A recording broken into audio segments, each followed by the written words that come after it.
नमस्कार दोस्तों, आपका मेरे YouTube चैनल एस्ट्रो ब्रजेश में स्वागत है एक बार फिर से।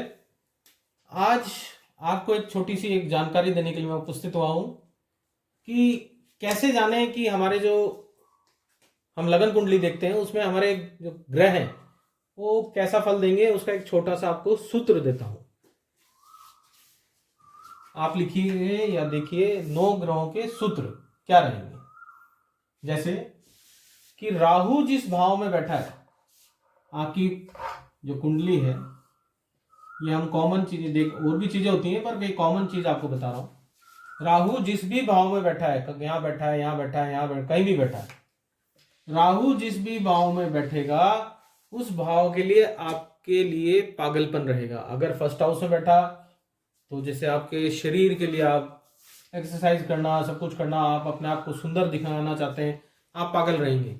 पंचम भाव में बैठा तो अपनी संतान के लिए आपको बहुत ज्यादा केयरिंग रहेंगे, बहुत ज्यादा आप में पागलपन रहेगा। वहीं हम बात करते हैं केतु की। केतु महाराज क्या करते हैं? केतु जी जिसमें भी बैठेंगे उस भाव में हमारे को सदा खोज रहेगी, उस भाव से हमारे को जानने की ज्यादा रहेगी कि उसको कैसे प्राप्त करें। अगर 11वें भाव में बैठा है तो लक्ष्मी की हमारे को बड़ा वो रहेगा कि लक्ष्मी कैसे प्राप्त हो। वहीं हम बात करें शनि की। शनि की हम बात करते हैं कि शनि से जो तीसरा भाव होगा, आपका शनि जहां भी बैठा है वहां से आप काउंट करिए, उससे आगे का जो थर्ड हाउस होगा वो जीवन में सदा हमारे लिए अग्नि परीक्षा लेके आएगा। वहां की जो चीजें हैं, अगर आपका 7th हाउस बनता है, शनि से तीसरा भाव 7th हाउस बनता है, तो आपको शादी में दिक्कतें आएंगी। शादी के लिए आपको बड़ा प्रयास करना पड़ेगा, या पार्टनरशिप अगर आप बिजनेस कर रहे हैं तो उसमें आपको काफी मेहनत करनी पड़ेगी। तो शनि से जो तीसरा भाव होगा वो आपके लिए जीवन में सदा अग्नि परीक्षा लेकर आएगा। फिर हम बात करते हैं कि शुक्र जहां भी बैठा होगा, जहां भी बैठा होगा वहां से जो 7th हाउस होगा, शुक्र जहां भी बैठा है वहां से जो 7th हाउस होगा वो आपको आनंद दिलाएगा, आनंद दिलाएगा।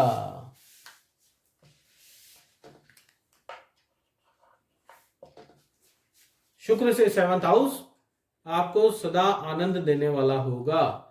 अगर शुक्र से 7th हाउस आपका जैसे 10th हाउस बनता है तो आपको कार्य करने में बहुत अच्छा लगेगा। ऐसे ही अगर गुरु जिस भाव में बैठा है, गुरु जहां भी बैठा है उस भाव में कम संतुष्टि रहेगी, कम संतुष्टि रहेगी। जैसे किसी का गुरु अगर 10th हाउस में बैठा है तो उसको अपने कार्य से लेके संतुष्टि नहीं मिलेगी, उसको काम से लेके संतुष्टि नहीं मिलेगी, या तो उसको उसके मुताबिक काम नहीं मिलेगा, और मिलेगा तो वो छूटता रहेगा बार बार, तो आपको संतुष्टि प्राप्त नहीं होगी या कम होगी। अब हम बात करते हैं बुध ग्रह की, जिसमें मैंने आपके 9 ग्रह पूरे लिए हैं। बुध ग्रह की अगर बात करते हैं कि जिस भाव में अगर बुध बैठा है, जिस भी भाव में बुध बैठा है वहां आपकी खुशी है। जिस भी भाव में बुध आपके बैठे हैं उस भाव में छिपा है आपकी खुशी का राज, खुशी का राज। अगर आपका बुध अष्टम भाव में बैठा है या किसी में भी बैठा है तो उस भाव का जो कारक हैगा उसमें आपको खुशी मिलेगी। जैसे अगर अष्टम भाव में बैठा है तो गुप्त ज्ञान में आपको खुशी मिलेगी, लॉटरी सट्टे से आपको खुशी मिलेगी। इसी तरह आपको ये देखना है कि बुध जहां बैठा है वहां से आपको खुशी प्राप्त होगी।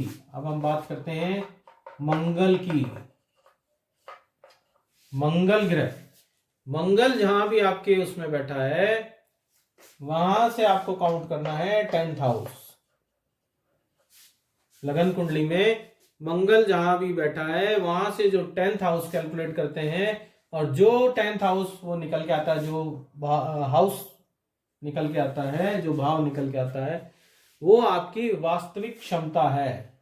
वहां आपको काम करेंगे उस भाव से रिलेटेड तो आपको फल मिलेगा। मंगल जहां भी बैठा है उससे 10वां भाव जो होगा वो आपकी वास्तविक क्षमता है, वहां आप कार्य करेंगे तो सफल अवश्य होंगे। हम बात करते हैं अब चंद्र की। चंद्र देवता चंदा मामा जहां बैठेंगे, चंदा मामा से 8वें भाव में चंद्र से 8th हाउस जो होगा वो हमारी चिंता की जड़ होगा।